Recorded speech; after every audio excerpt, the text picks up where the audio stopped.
Hey, Village Church, Pastor Mark here. A special welcome to you. Glad you are part of this growing online family. So good to have you here.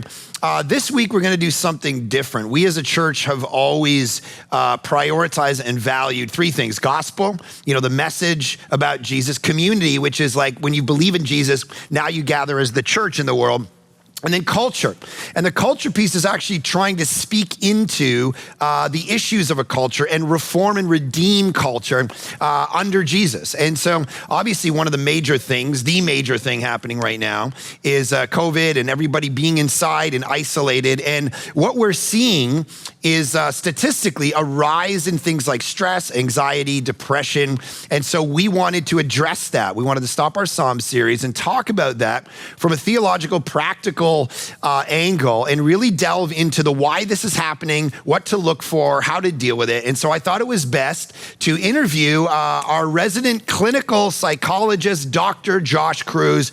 Give it up, ladies and gentlemen, from your living rooms.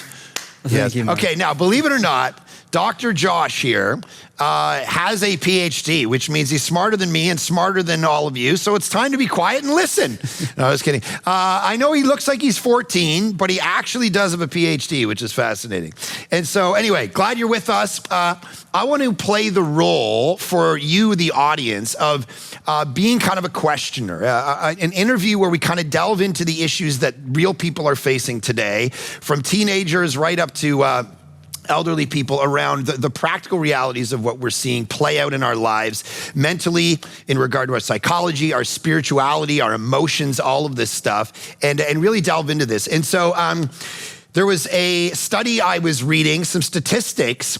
Here's a quote from one of the government websites I was reading. The isolation, the fear, the uncertainty, the economic turmoil, they all cause or could cause psychological distress. There was a UN report, policy guidelines on COVID and mental health, where they said there's an upsurge in the number and severity of mental illness, which is likely, and government should put the issue front and center of their responses. And one of the mental health research units of Canada talked about how before COVID, 5% of Canadians reported high to extreme levels of anxiety. 5 weeks later, that number had multiplied to 20%. Self-reported cases of depression have more than doubled from 4% to 10% in as they evaluated and did some surveys. So one of the questions that we have, obviously, let's get to know you a bit. That kind of sets the background. The first question, and actually I went online and I asked people, I'm going to interview Dr. Josh. What are the top things that you want me to ask him? And I've kind of tried to consolidate a lot of those questions down. So that's what we're going to be talking about. The first one was how often you get mistaken for Michael J. Fox. I have heard that before. Yeah, that was the top, Yeah. Yeah. So I get, often, happen? But then also Elijah Wood. Okay, a little Frodo action. Okay, you can vote. I don't mind it. Text 779. No, if you think Elijah Wood versus Michael J. Fox, Stuart Little, the voice of Stuart Little, not the actual mouse himself. Man, it is honestly, as a church that wants to reach culture, this is part of the cultural conversation today: mental health. And we've never wanted to avoid that as a church. We've tried to speak about it as much as we can, and in an informed way, in a nuanced way, because oftentimes churches can fumble these things thinking they know stuff they don't. And so that's why even if you don't know Jesus and you're watching this, in order to get answers to these questions for you, we're glad that you're doing that. That's partly why we value this conversation. And so, Josh, the stress, the anxiety, these are rising, obviously, statistically. What are the causes for the stress and anxiety that we're seeing today? And what are some of the solutions that we can actually work with practically to try to solve some of that in our own mental game? Well, I think a huge part of this is the change. And change is hard for everybody. There can be excitement in it. We can move into new opportunities, some of the positive aspects, new growth. But then a lot of the times it's just, this is different. And part of how God wired our brain is to then notice novel, new things then coming in. And so there are a lot of new things, whether it's working from home, kids having to do school at home and being a teacher. And I used to be a parent solely, but now I'm having to actually sit down with them and get through a lesson. And finances, future. Like there's so much that all of a sudden big question marks came in where they may have been a little more grounded before. And so just even for our brains, we're then trying to make sense of this. We're meaning makers. What's going on? How long? How do we manage this? And then as we talk about stress and anxiety, it's part of anxiety's job to say, oh, Mark, Josh, like watch out. What about this? Yeah. What about that? Finances, how long are you gonna have a job? I heard this, I heard that. The health medical officers, they're talking about this could be this long or that. What does that mean for our summer? What does that mean for the fall? And there's so many pieces that have come unearthed that we just kind of rested in. Yeah. And it's a lot to pay attention to. So we then carry that load. We carry it in our bodies, like feeling a heaviness, the weight and angst that come with it. Our thoughts start spinning in the midst of all of it. And what do I do? Where do I go? Trying to find some sort of grounding. We can jump into all sorts of theories of why we're in what we're in and what should we be doing about it. And I think a huge part of what we can do is try to then take that step back and just part of it's be gracious with yourself. Like you're carrying a lot. We're all carrying a lot to one extent or another. The world is a different place right now. Right. And so you're gonna feel some angst. Right. But then what we need to do is try to then like slow things down significantly. We're gonna feel it in our body, we're gonna feel it in our mind, in our emotions. And so slow down, try to find some rest, try not to be. I read a meme the other day, not that this is a high psychological, citation here, but where it was talking about like, don't take the level at which you were working and the amount of things you needed to accomplish 10 weeks ago and make it feel like it's the same thing you need to do now. There actually has been an adjustment in expectation on what you're supposed to be accomplishing in the world. And I think, even for a guy like me who loves to accomplish things, I find myself like, man, I feel like I need to shoot another video to help people or write another blog or like, and you're kind of spinning a bit. You want to accomplish things, but you're not able to accomplish them because it's all been taken out of our hands. And as someone who gets his identity from providing content and helping people, that's actually super hard. So I imagine, apply that to a parental scenario or, a work job, whatever, right? So, yeah. Well, and then we see all these examples out there, social media, of somebody who seems to be killing it in this area and they're doing that. I've got this time, so there should be some output. There should be something to show for it. I need to create this nice sourdough starter, or I need to lose 30 pounds. I need to write this book. I need all these things that come in. I need to be the perfect teacher, or parent, or finances. I need to get the whole plan in place. Yeah. And so, you put that on top of everything else you're carrying. So what would you say? Just bring down the expectations. Be realistic. You don't need to make a perfect sourdough. You don't need to be the best at-home teacher the world's ever seen. Yeah, take some of those pressures off, like the shoulds and the oughts of what I could be, should be. Sometimes it's we got through today. Like you get down to the basics of what matters most. Right.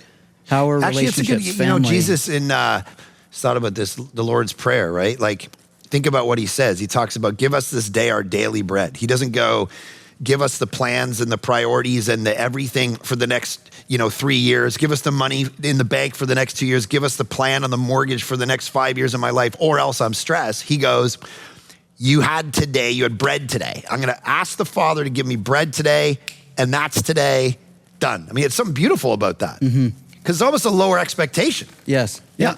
Well, a lot of research in the psychology field talking about mindfulness, and I know a lot of like Buddhist philosophies around it, but in its most basic sense, it's about being present.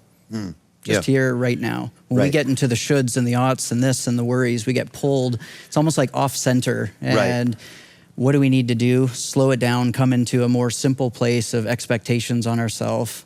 Even reflection, like talking about, I think it's Philippians 4, the do not be anxious about anything. And then it moves on, through prayer and supplication with thanksgiving, make your requests be made known. And this peace will then come. Even that Thanksgiving piece, like looking ahead and what should be, like let's come right here, right now. And then even reflect back of, okay, what are some of the things that who has God been prior? Who is he? Which is then an anchoring and a reassurance for who he's going to be then going forward. Yeah.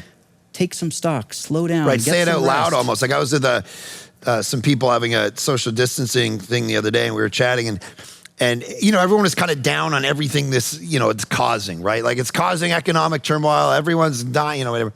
And And I said, you know, let's try to just, for a thought experiment, let's challenge ourselves around like, what's good about this? And they're like, oh, this is gonna be tough. I'm like, I agree. All right, it's gonna be tough. But there are things like whether it's more focused family time for some people who used to be outside working a lot, or, you know, yes, travel's gonna be a disaster, you know, going forward. These kind of things that cause this stress and anxiety in your life. But like, there might be an appreciation for every time that you get together with friends now. It's like my analogy, but waking up from a nightmare, and like, it just makes it sweeter. Right? Going through this kind of thing will make some things in our life sweeter. It may cause scenarios where you realize, man, I could work. I was talking to someone on the phone. We were doing our phone calls as a church, and he said, you know, I used to leave my house 5-6 days a week, and now I realize I could probably work from home 2 or 3 of those days now, even when things go back to, you know, normal, you know. So there's a few things that are, you know, the earth is like healing, right? There's like dolphins running around like, you know, Italy now, and you know, all these places where the whole world is dying because of fossil fuels, whatever. And it's like, there's things that are coming to this that might teach us some things anyway. So it's kind of your idea about being present, being positive, being focused on the moment, almost speaking out loud, or as Martin Lloyd-Jones talks about, preaching to yourself out loud, even in the mirror, man. Like, you don't have to accomplish the greatest, you don't have to, you know, whatever. So, you know, Shakespeare was, you know, writing King Lear or something in one of his isolation moments, and people are like, what have you been doing? It's like, don't put that expectation on yourself. So just to frame some of this conversation, Jesus in Matthew chapter 12 says, you shall love the Lord your God with all your heart, soul, with all your mind, and with all your strength. There's 4 kind of units to ourselves, and that's really why we're having this conversation. How do you, from a health perspective, actually love God with your heart, mind, soul, and strength, with your body? That's a holistic picture of a healthy person. What are some of the things that you're informing people as they're coming to you to be able to do all 4 of those things? Yeah, I think the heart level would then be, I know Scripture talks about affections and heart and everything, like desires, values. Yeah. But even in its most basic sense, just even emotionally, what are we doing? A lot of talk about emotional health. So physical health, emotional health, spiritual health, and how are we doing? Do we even know? Are we willing to look below the surface at what's going on inside? It's the maintenance of how am I? And so for some people, some of the clues can be irritability, or on the other end, almost like a numbness. It's like I'm emotionally checked out. And oftentimes that's a sign of I've been overwhelmed in this. I'm not caring about things that I used to care about before. The irritability is on the other end, where I'm full. Whatever I was carrying before COVID, I'm carrying now more in light of that, what a lot of us are then carrying, and it looks different. Right. But yeah, it's just, I don't have space for stuff. Like, get away from me right now. Or what do you need? What's going on? Right. Well, so why do we have those quick, I have a couple of those moments. Just quick, like you just, you know, it's a quick snap. Is that burnout? Is that depression? What's going on? Yeah, and I think we have to watch, because we can get into that. On the base or low level, it's just, in this moment, I don't have space for much. Yeah, I don't have mental capacity right now for your thing. Yeah, I mean, and that shows up just even in the sense I'm concentrating on something, I'm thinking about something, and somebody's trying to like yabber at us. And right. Like, Matt, be quiet, stop. Right. I don't have the room for it, the capacity. So even as we talk about just even on a head level, like the mind part of it, we can only take in so much information. And if we're trying to bring other stuff in, and then even emotionally, we're feeling a lot, like I'm afraid of this, I'm worried about that, I'm discouraged in these areas. We've got a world of stuff then going on. And so we need to then figure out, how do we slow it down? Right. And so give us like 2 or 3 quick, like, you're dealing with stress, you're dealing with anxiety, you're all feeling it. Here's 2 or 3. So you talked about the why we're feeling it. 2 or 3 things we can do about it. As much as you can, try to disengage from it. Some things you can't. You're just in it. You have to deal with it. Finances are a struggle. They're going to continue to be a struggle. Right. But do what you can in it, and then take a step back from it. So that'd be the biggest one. Try to create some boundaries from it if you can. Okay. A lot of advice coming out early on was, don't be looking at your news feed like 3 times a day. Well, why is that? Because then my mind is focusing on it. My emotions are then going to follow that. Right. And it's just going to wear me down. Yes. So create some space from it. Yeah. In that space, then I think a huge part of... Should you even limit, like I saw one thing is... like, if you're gonna look at the news, just create like a time. Like, for 10 minutes a day, I get to look at news, or 15 minutes a day at 4 o'clock, whatever I've carved out. But then outside of that, because we really do go where our brain goes. Like our mental capacity is what's gonna define, it's a thermostat, right? It's gonna set the temperature of your life. And if you fill it with chaotic information, which is, I think, part of, we're living in a very interesting time where, you go back to like Spurgeon, he's not on a Twitter feed knowing every person that dies in Asia every day, right? So we are dealing with heightened mental health and stress and anxiety because of the information that's coming in. So understanding how to do, and then one of the other things, I was listening to someone talk about Jesus, and I thought this was really good. We've got to get into reflective prayer in our life. And I see this in my wife's life. She wakes up in the morning now, she goes down, she's got a Bible. She has a Bible app. There's this great app called Dwell, which plays like spa music, and a guy reads you the Bible in like an African accent if you want it, whatever accent you want. And it's like Bible, prayer in the morning before the kids get up. And I see her, as you said, centered. And then the kids get up and things get a little shakier. But there's this, and Jesus did this. Before Jesus went and did ministry, before a lot was asked of him, he would go off and pray, and they would come and find him. He'd been up since early morning, it says. He went off up to the mountains and prayed. The more he was gonna go try to deal with stress and people and healing people and teaching, the more he had to spend time with the Father to actually center himself and be in that zone. And just on a real practical note, one of the things my family and I are doing, we've found this YouTube channel, like stretches before bed. And like literally the bunch of us will sit in our bedroom on this thing on the TV, and we'll stretch for like half an hour, and it's like got the spa music going, whatever. And bedtime is like chill. It's like, okay, kids are gonna go to bed versus, I can't make water, I can't make water. And then they try to go to sleep. It's like chaos. It's like chill. So anyway, those little moments for us are little hacks that we're trying to get to. Anyway, what other little hacks? Yeah, actually I have 4 R's that come to mind. So we're talking about 4 R's. Taking a step back, retreating. Okay. So if there's something going on, as much as we can, we'll retreat. We'll pull back from it.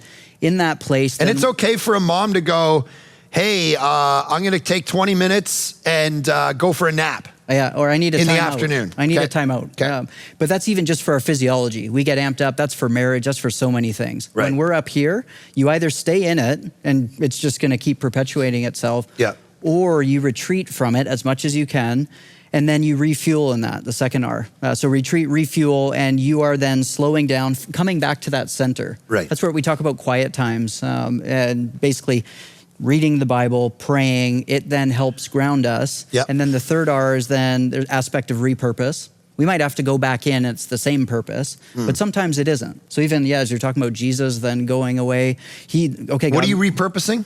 Just even down, it can be specific. How do I engage with my husband, my wife around this, my kids? It can be bigger picture, like vision, direction. I imagine for many people, organizations, and us as a church, how do we leverage this? How do we work in this? And God, I need you. Help us repurpose on that. Gotcha. But we can do that individually. So we're retreating, refueling. Sometimes that's like practical deep breaths, like slow down, bring your physiology Sleep and down. rest is crucial, though. You got to rest. Huge. Yeah.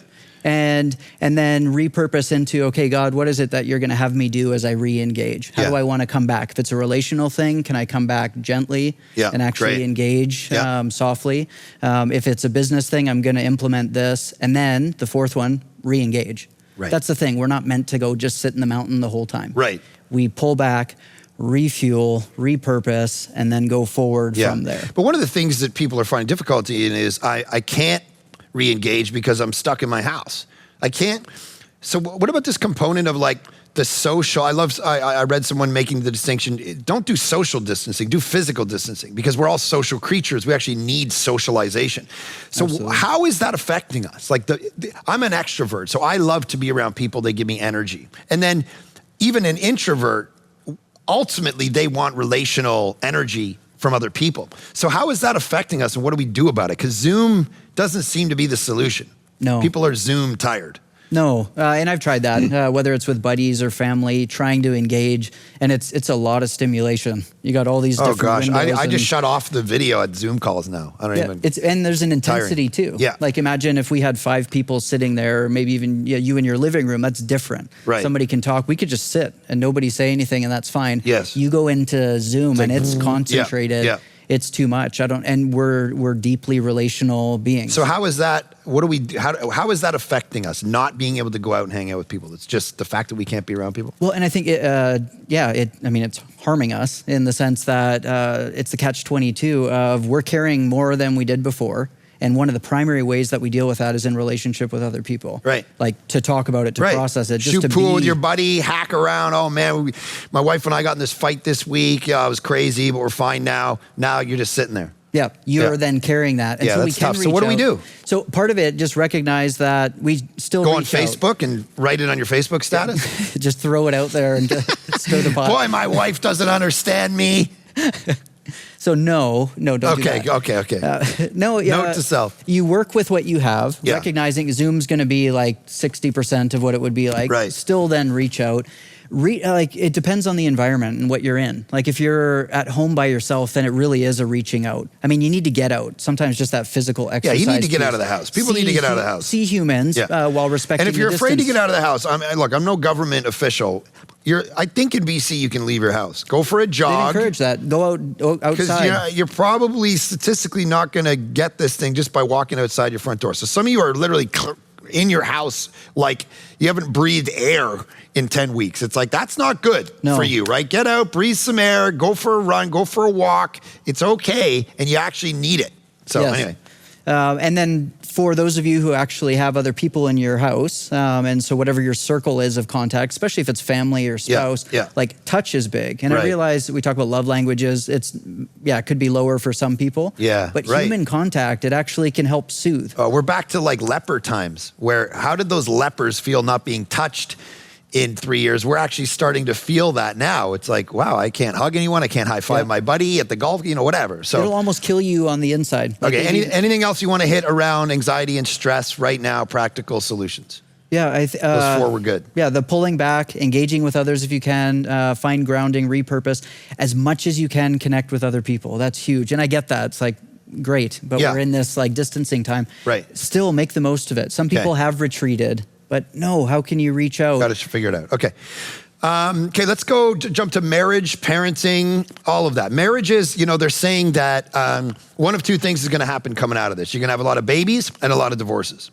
And so our hope is that more babies than divorces as a church come out of this. Okay. So how do we get more babies than divorces? How do we make sure that this audience right here, that our marriages are legit coming out of this, because obviously you're in this pressure cooker now where if you had stresses and strains, now you're shoved together in a way that you might not love. Your parenting, the stress with the parenting and the marriage. Talk to us about, first talk about marriage. How do we make sure our marriages are legit, thrive even in this moment? Why is that a stress and what do we do about it? Mm-hmm. Marriage in particular right now. Yeah, well, I think it puts more pressure. We're all carrying more. And when that happens, it exposes the cracks and creates more tension. Right. Especially if we're not talking about it, because that's the thing. Tend to isolate or dump it on each other. But no, let's engage. Like check-ins, that'd be a big practical thing. How are you doing? How are we doing? Yes, Where are we? And in those check-ins, that can be how level of connection. Some people love numbers, some people hate it. But scale of 1 to 10, how connected are you feeling? And if it's a 2, we've got some stuff to talk about. Right. If it's a 9, awesome. How come? Right. Man, you've been doing this or that. I appreciate it. You're learning along the way. Repair. That's another piece in there as you're then checking in. Short accounts. How's this been working? It hasn't been. Let's talk about it. How do we do this different? Right. And then really supporting each other. What are the things we're carrying, and how can I pray for you?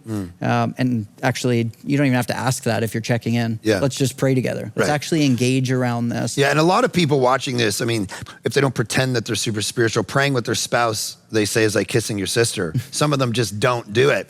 And it feels weird and it's awkward. So I would say just really practically, like we're doing phone calls as a church, and one of the things we told our staff was, don't just ask someone on the phone how I can pray for you. Actually pray for them right there. Like, don't go, okay, great, I'm gonna pray for your business, pray for your health. All right, talk to you later. It's like on the phone for 30 seconds or a minute, actually pray for those things right there. And I would say the same with the spouse, like just stand in the kitchen, just pray. It doesn't have to be some long, drawn out thing. It's like you're focused, you're in the kitchen for a minute, you pray, you move on with your day. So anyway, go ahead, keep going. Yeah, parenting. So if you've got kids running around, you're in a bit more of that pressure cooker piece. Yeah. How aligned are we? One strategy is, it's called arrow up, arrow down. Okay. So if one of us is activated, like this kid right now. Activated, that's a good word for it. Yeah, so then we're amped up. And ideally, we're not both activated because then it's, how do we just step away from the situation if we can? But if one is... and what's the opposite of activated? Calm. Okay, non-activated. Yes, Okay, perfect. Yes, deactivated. Okay. In a wonderful place. All right, so one of you activated. Yeah. Then the other can then come in and instead of like, let me take over, I've got this. Now we're both going to be activated there. Yeah. But even just stepping in like, hey, can I, do you want to tap out? Do you want me to jump in? Right. But talk about it first. So like if this is resonating for you, just, hey, can we do that? Because oftentimes what happens is, I don't know what I'm doing. Well, neither do I, but I'm going to keep going with it. Right. And then we start fighting around it. Right, you double down, you dig your heels in. This is the right way of doing it. You stay out, you shut up and go away. Yeah. And because you're activated, you're dumber, so you actually don't have all the ideas. Right. But can we talk about it when everything's fine to then say, yeah, is that okay? Do we have permission for that? Right. And just say, hey, I'm arrow down. Want me to jump in? Right. Awesome. We step out. And then you're really doing parenting as team, which if you have so much more exposure to your kids through this, and then the frustration back to trying to do school with them and navigate that, it's like, you're going to get activated. Let's expect it, but let's try to work with it together. Right. What about finances? Just real quick. I know you're not a financial advisor, but what would you say from a psychological perspective people should be doing financially right now if they're nervous about, like, is there financial planning that you're working with people on? Is there any principles of... I think a huge part is the communication around it. Let's talk about the fears. Right. Don't disregard, I've got this, don't you worry about it. I'm worrying about it. What are your fears? What do you need? Right. I need more security in this. I need more freedom or room to do that. Right. Find out what money represents to your partner, and then how do we make this happen? Yeah. When we get amped up, then often we double down in what we're doing, and the risk is then it's like whoever's been managing them, I'm on my own in this, here we go. Right. And then you're isolated and distant, the fears, like, I don't know how we're doing. Are we gonna make it? He, she says that we're gonna be fine, but actually come together, put numbers on the table. Yep. You don't have to polarize. Everything's going to be great. No, it's not. Like, no, let's be real. I'm worried about this and I'm confident in this. Yeah. And then, if you need to meet with a financial advisor, almost always recommend that. Like, know what you don't know and seek help. That goes for everything. That's emotional health. That's relationships. Okay. Any more parenting tips in a time like this? Not parenting, but relationships. I think a huge part, and this will transcend all of those, be accessible. Here's the risk. So for me, I would go to work and then come back home. And when I'm there, that's great because I had less time there. I'd be more intentional. Hey, dad's home. He's going to be able to engage and connect. Dad's home all the time now. Or mom's home all the time. And she wasn't before. Well, you know what? I'll hang out later with them. I'll do this. I don't. And they're even learning, how much of you am I going to get? We need each other. And we've got those tanks and we need to fill it in. So they talk about the ARE. Are you accessible? Are you responsive? Are you emotionally engaged?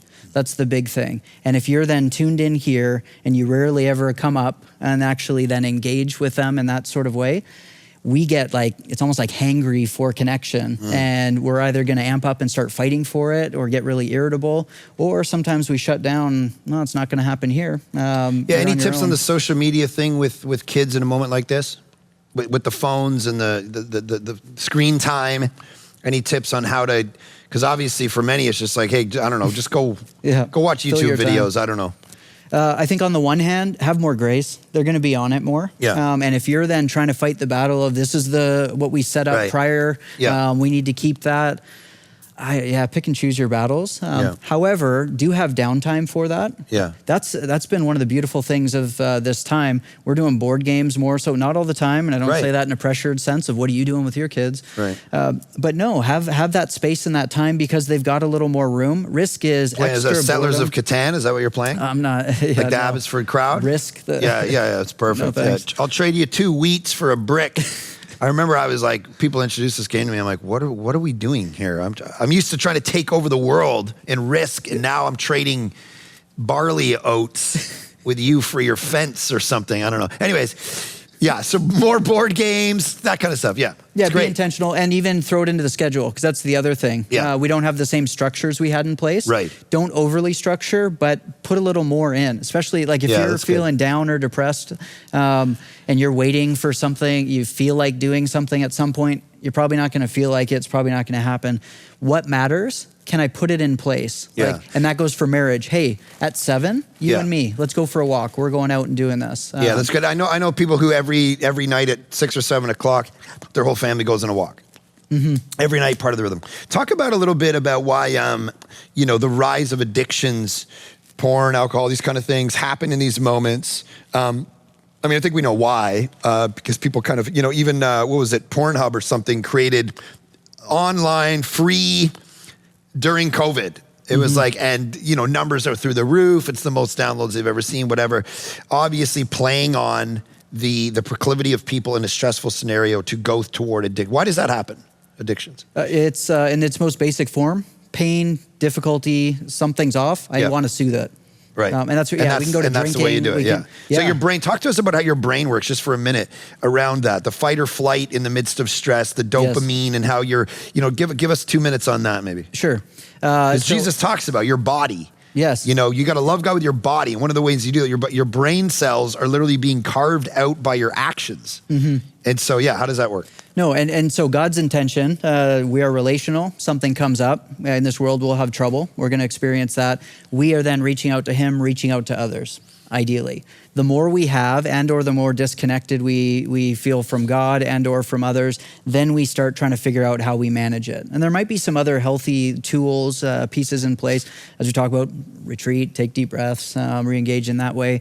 But then a lot of times the greater the pain, the greater the difficulty, the greater the loneliness, the fears that come up, how do I bring this down? Then we can go down, paths where shopping, porn, binge drinking, eating, binge drugs, watching, binge anything, fill in the blank. And so what's happening for our brain is God created neural pathways, and they say neurons that fire together, wire together. That's where beautiful habits can come in. Beautiful spiritual disciplines. Like I don't feel like reading my Bible, but it's been such a habit. I just go to it. I know I need that. But then if we go with just what we feel, man, I'm feeling pain, I'm feeling off, and I want to soothe this, well, then we can start going down a different path. And dopamine, a beautiful neurotransmitter in the brain to actually help reinforce why we go down here, why we go down there. So let's say we're engaging with our spouse. It can be sex, it can be communication, it can just be being with them. Dopamine's released. Yeah. Or even anticipating. Oh, I can't wait to see her or see him later today.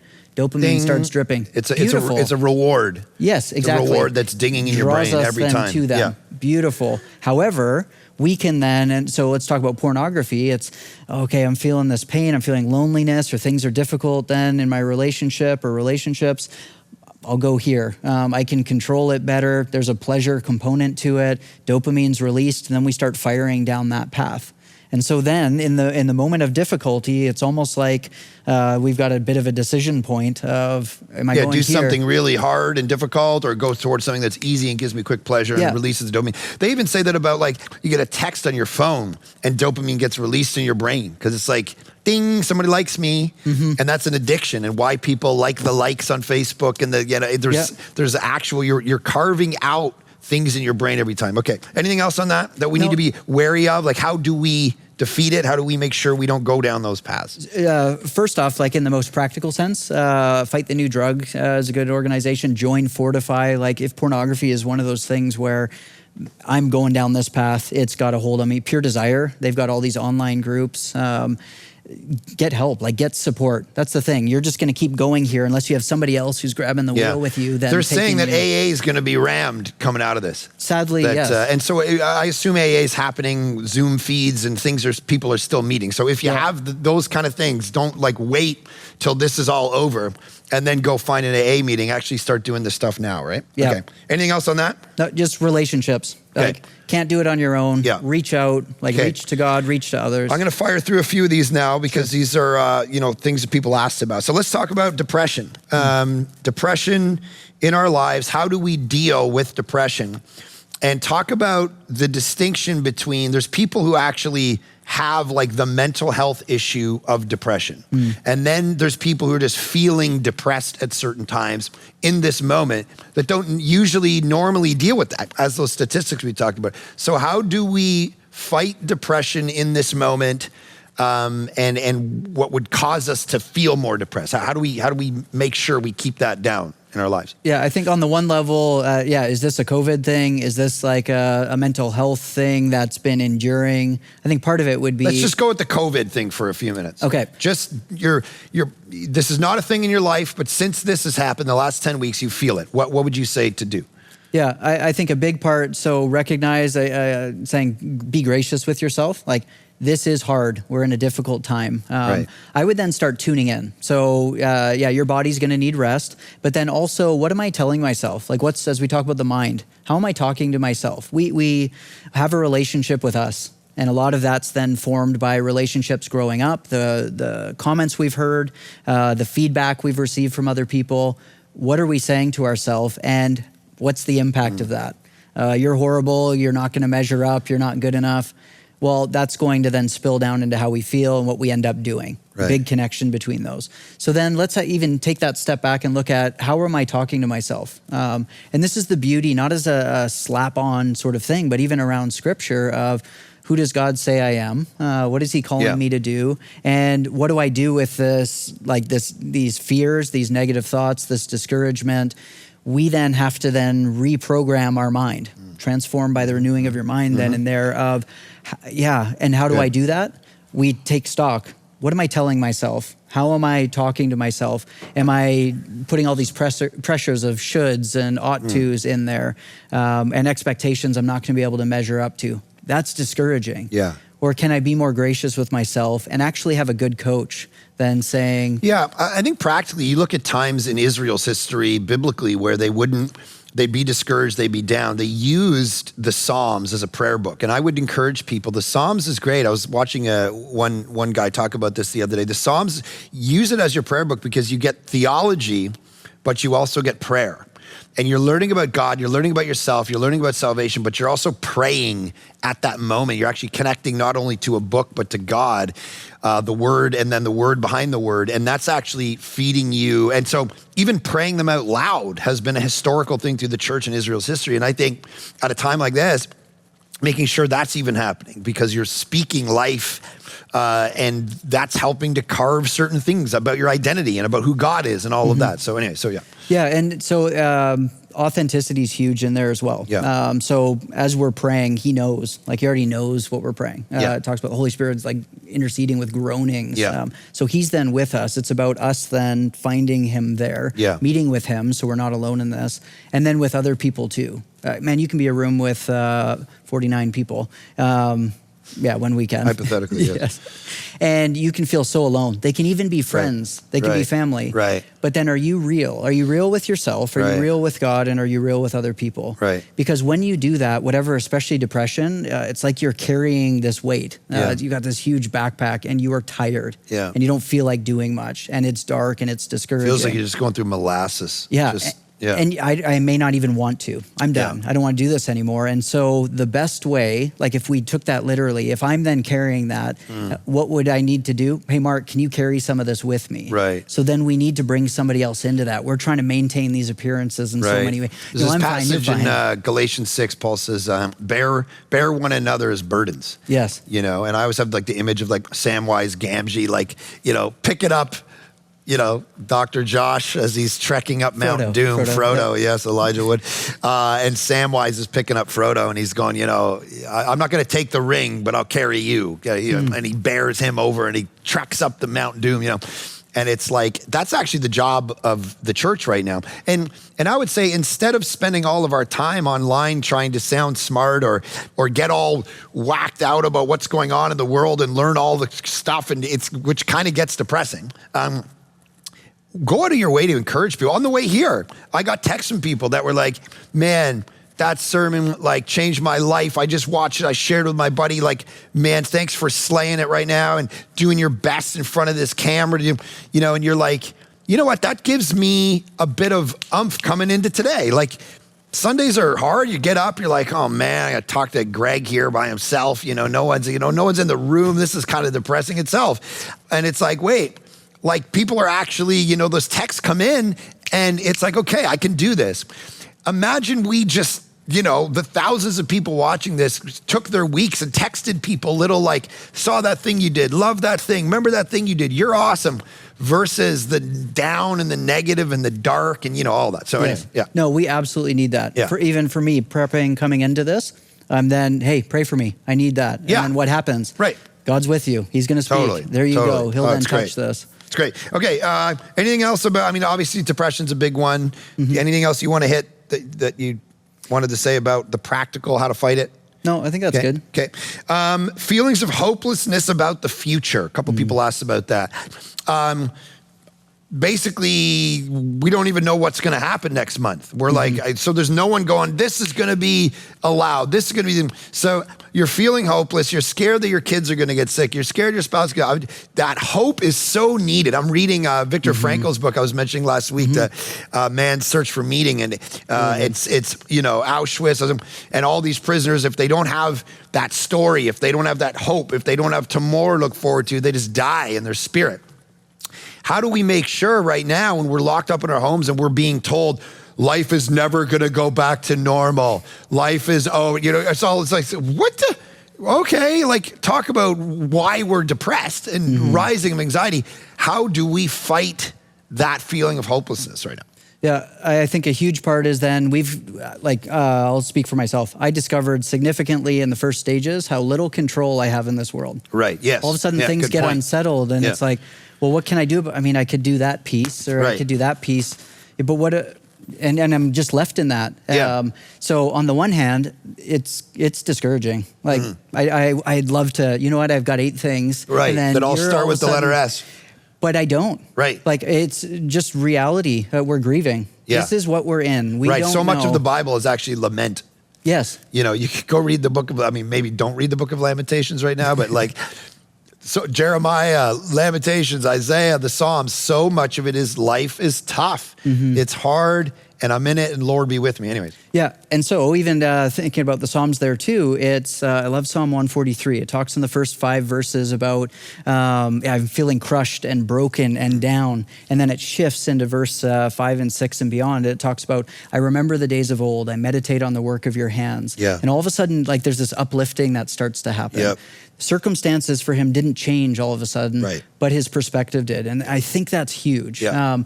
Who am I in light of this? And that's where it's like, ooh, wow. Sure. We're not insignificant. Yeah. Scripture talks about that. Knit us together in the womb, knows how many hairs, he intimately involved, knows the plans he has for us.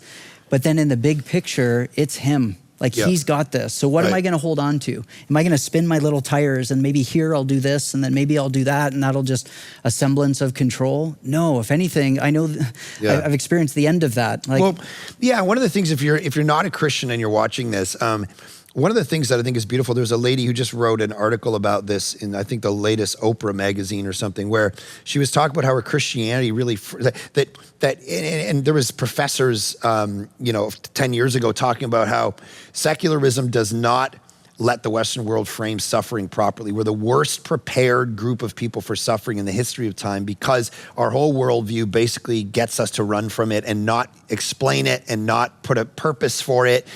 If you're atheistic or naturalistic or pure secular, suffering never has a purpose. It's just taking away from the purpose of life, which is to flourish and be happy and get as much stuff as you can and make sure your tribe wins and the other tribes don't. So suffering has no purpose or meaning. Whereas Christianity helps her to absorb the suffering and the pain, be able to place it worldview-wise, but also to practically actually absorb it better because of her Christian worldview and what Jesus has done and all that. So I would encourage you that, and we've been talking a lot about this over the last bunch of weeks, Christianity is actually the best idea in this moment because God is with us. At the beginning of Matthew, it's like, what am I going to name my son? Name him Emmanuel. God is with us. At the end of the book of Matthew, Great Commission, go change the world, baptize people in the name of the Father, Son, and Holy Spirit, and I will be with you to the ends of the earth. It's literally this book, book ends of Matthew, which are like, I'm with you. So you're isolated in your house. What an amazing, worldview to say God is actually with you, by his Spirit in that moment, if you've believed in Jesus. So anyway. Yeah, and that's then, as you talk about like the marketplace of ideas, often you'll then say Christianity is then the best. And that's even the fact that we're doing this. Psychological science then corresponds with Scripture because we are deeply relational, how we cope, how we deal with it. Yeah. And I think from the outside, a lot of then skeptics, people who are just looking in, would then say, oh, all these pithy statements that Christianity has, like a lot of the yeah buts. And that psychologically isn't even healthy. It's the and. Yeah. And so when I sit with somebody and I'm counseling them and they've lost a loved one, no yeah buts are going to take their pain away. That heaviness, like it's real. Yeah. That person is no longer with us, and they feel the weight of it. We go into the ands. Yeah. You first meet and you grieve and recognize, there's a lot out of my control and this is really hard. Yeah. And then we need to have others meet us in it too. Yeah. And we then look to, especially what Scripture says. That's how I find my anchor. That's how I find my hope. It helps me transcend the circumstances into the bigger picture of who is in absolute control, who was, who is, and who is to come. Like he's in all things. He created all things, and not so disconnected that we're really on our own in this. He is with us in and through it. And so in all the areas that, even the ones I have control in, I want him in that. And all the other ones where I don't, my hope is then that he's got me. And I don't know what he's going to do, how long it's going to be, what's happening in the world necessarily. I'm going to seek answers in that, but I'm resting and trusting that he's got me, he's in control. And ultimately, for those of us who believe in Jesus, there will be a day, no more sadness, no more sorrow, no more pain. And I have my sight set, as Paul talks about, on the race and the finish line, and I'm going to get there. And that's where my hope is. Not to be too technical, but that's the difference between having like what's called like a teleological view of the world, which is like there is a climax. The Greek word for climax or end of something is telos. It's like there's an end to this. We're not, some worldviews just say we're in an eternal cyclical cycle, or other worldviews just say, hey, the sun's going to burn out in 6 billion years, so that's when the universe ends or whatever. And it's like, no, there's something coming. There's actually an end to this. You're not just watching a movie forever until you die. There's actually a plot and an ending to this thing that's coming down the pike, and it brings meaning to everything else, and really understanding that. Okay, a few more minutes on this. Burnout. Couple of practical things. I'm thinking of my friend Carrie Newhoff's book. For those of you who want resources, didn't see it coming. Great book on burnout. Has a bunch of ways to indicate, to remember, okay, am I actually going through burnout? Like almost a survey of going like, am I short with people? Am I isolated from everybody? Is anybody who's better than me been eliminated from my life? Have I, done all of these little things? Can I even sleep anymore? Do I just, all of this, do I medicate, self-medicate and all these different ways? Talk about burnout. How do we know we have it? And then what do we do about it? Couple minutes. Yeah, burnout's when we get to that place of it isn't just I'm a little more irritable, I'm feeling a little more disconnected. Right. We've got fried. nothing. You're fried. Done. Yeah. I physically, I emotionally, and oftentimes spiritually, I've got nothing. Right. Got nothing to offer you. I am tapped. Yeah. And so then what we need to do, big thing is back to the basics. Like I need to then regroup.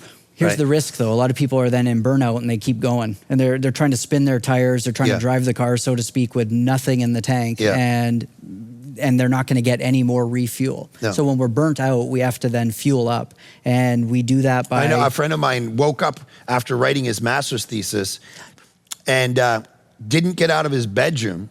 He said for the next, I think it was 12 months, he literally would the day after. So he had all this purpose, all this, he was working. He woke up and his whole life changed. And he's come and spoken at our church before and all that. But it's this moment of like, I have nothing left. Everything just changed for me. I'm scared of the world.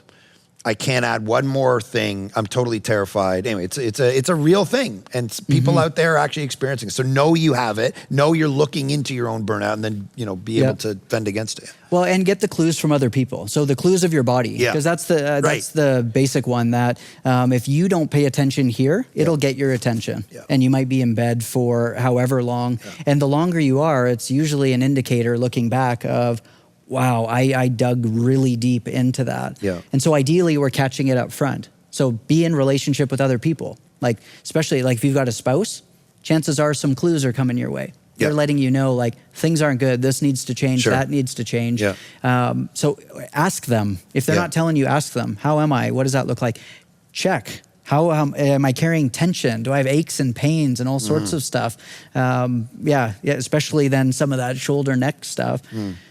Go back to the basics of then withdrawing, like exercise is big. And I know that can be hard. And that's the catch-22 of depression and burnout. It's like, well, I don't feel like it, therefore, well, you're not going to feel like it until you engage. It's a beast. It's going to come at you. You gotta sweat. At these moments, you got to actually sweat it out almost metaphorically. Yes, and that's where you need that, the coach within, but then also the other coach to then say, how do we do it? You've got to borrow motivation in that. Yeah. And for burnout, not motivation to then keep grinding at the very thing that's burning you out. No. Yeah. That's that distance. You set a boundary with that.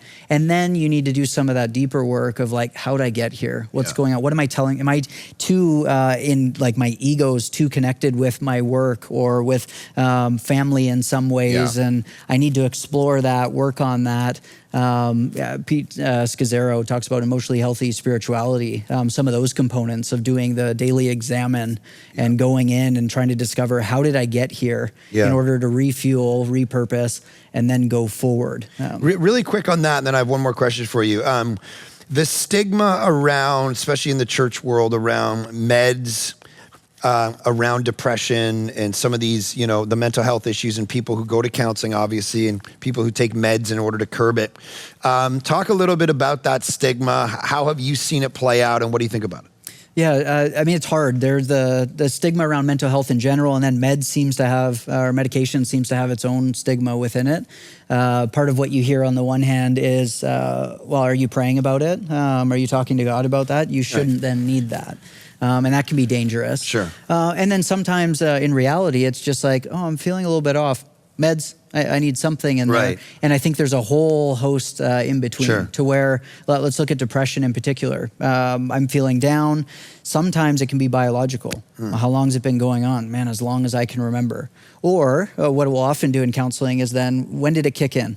What happened around that time, circumstances around it. And sometimes for people, there weren't really any circumstances. So I start leaning a little bit more, this might be more biologically based. And I wish we had little readouts of levels of dopamine, norepinephrine, serotonin, especially the chemicals implicated in depression, because then your levels are gonna be different than my levels, different than somebody else's. And we're making all these judgments as if you're exactly the same as me. And so I don't need it, you shouldn't need it. Or I'm going through COVID and I seem to be fine. Man, we're so different. We got a couple of questions where, hey, if I've dealt with depression and I've gone to counseling and I'm on meds, is this going to be a lifelong thing for me? Will it come back? Am I over it now? How does that work? So you're saying it's not nature or nurture. It's a combination of experiences, maybe when you're young, things you've gone through, all of that. You're not just necessarily born with a gene. I don't know if this is probably a debate, like everything in psychology, but like there's a depression gene that you might have gotten I think just you by can being have a born. predisposition to, So that's part of it. And then there's experiences. And then are there cases where people who don't have any genetic disposition at all go through a trauma like this? I mean, this is on the scale of trauma is different depending on the person, because you have like frontline trauma or war trauma, like the guys who came back from Vietnam. And there's different kinds of trauma, but where it can trigger something that you never would have had genetically. Is that true? Which can then alter the brain. And so I'm big on multifaceted, so biologically, medication if needed, do a referral, especially if the depression's deep. Sometimes you need a bump or a boost in order to do the work in these other areas. Psychologically, what's going on? What am I telling myself in my mind? Emotionally, what's happening? Is there trauma? I need to process through some of that. Socially too. Am I isolated? Am I distant? Can we help you re-engage? Spiritually, okay, how much am I pouring out just naturally, and how much am I being refueled? Because there is a spiritual component to it. I know lots of people have gone through the Freedom Session, the 26-week course, and they had high levels of anxiety, for instance, or stress, and really delving into it and letting those things go on a spiritual discipleship. So we have to talk about, like, the answer to your problems isn't just deliverance in a moment, it's discipleship. It's not just hey, come in here, we cast out this, boom, go on with your life. There's actually discipleship that needs to be part of that. Okay, and so there is that component, but there's also just the, sometimes you need some medicine and some counseling because there's something actually physically in your brain that's different. Yes. You have a broken brain, as Conway West talks about. Yeah, and so let's not go too quick of it's all this, it's all that, Yeah. it's not this, it's not that, it's more how much, and just you lean right in. You surround yourself with people supports, you do the work, coping tools, limiting what's loading into this, all the spiritual disciplines, and if meds make sense, they do. Do I need to be on them for life? It all depends. Right. Man, the more we're working in here and all of a sudden my depression seems to lift, well, then no, you don't. You do all the work that you can in here and it's still there, well, then maybe you do. And all right, last question for you, and then I'm just going to share some scriptures for everyone watching this. One of the things that came out with, how do you deal with delayed or canceled dreams because of this? A very real thing. Things have been canceled. Trips to go here, this, that, whatever. We're looking forward to it. They've been canceled. How do we deal with those canceled dreams? Yeah, across the board, we all have had losses. It's been a change, and not to compare because we can't. Some people's losses have been incredibly significant, loss of loved ones. I've heard very tragic stories where, especially with older adults, there's a sickness or they're dying, but you can't actually come into contact with them.